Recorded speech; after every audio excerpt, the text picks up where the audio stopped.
Stephen, it's that time again for the census to be done. It's done at the same time as the UK, but why are we doing it?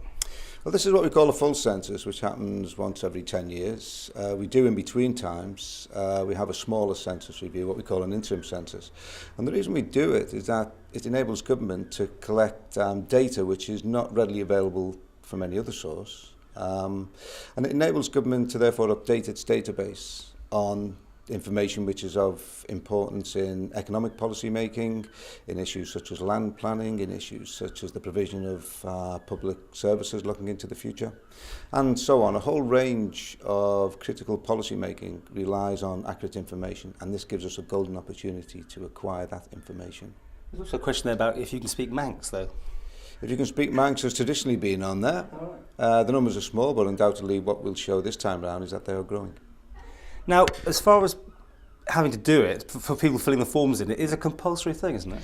Yeah, it's a legal obligation, and I prefer to see it as a civic duty because the data that we collect is of such critical importance to government that we are all, if you like, individual stakeholders in this being a successful initiative, a successful data gathering exercise. I should imagine, though, the cases of some people getting quite reluctant about giving out information. Well, I think increasingly there are concerns in all walks of life and in all areas about things like data security and confidentiality. But in respect to this particular exercise, I can assure everyone out there that these are unfounded fears. Now, in the UK, it's just sent out. Over here, it's actually hand-delivered. Yes, the UK has also introduced online completion.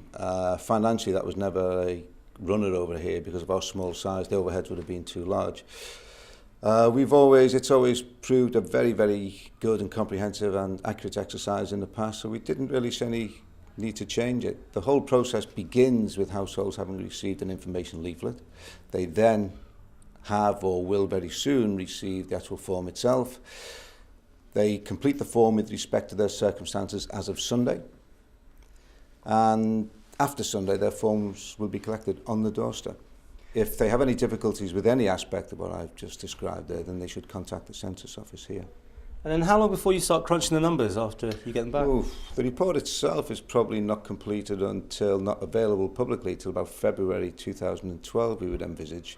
The actual number crunching, if by that you mean the data inputting, transferring the information from the forms to the database, will begin in April.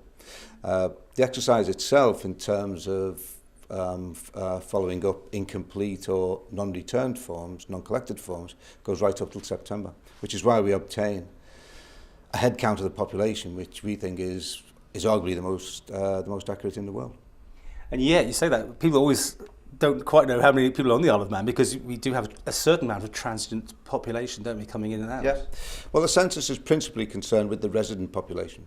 To the extent that that is generally transient, then the fact that we don't get complete returns from those people is not relevant to the key statistics that we collect. Finally, if you don't fill it in, what happens? If you don't fill it in, and let me say at this point that in the time I've been here, which is a very long time, 20 odd years, 4 censuses, you can count the numbers of people who've refused to complete that on less few than the fingers on one hand.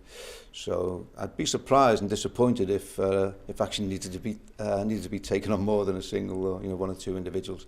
But in terms of the confidentiality, if that is people's concern, the forms themselves don't go beyond this office once they are collected. They are inputted here. There are penalties of up to 2 years imprisonment if anyone within this office gives the data out to an enquirer. No names are actually entered onto the database.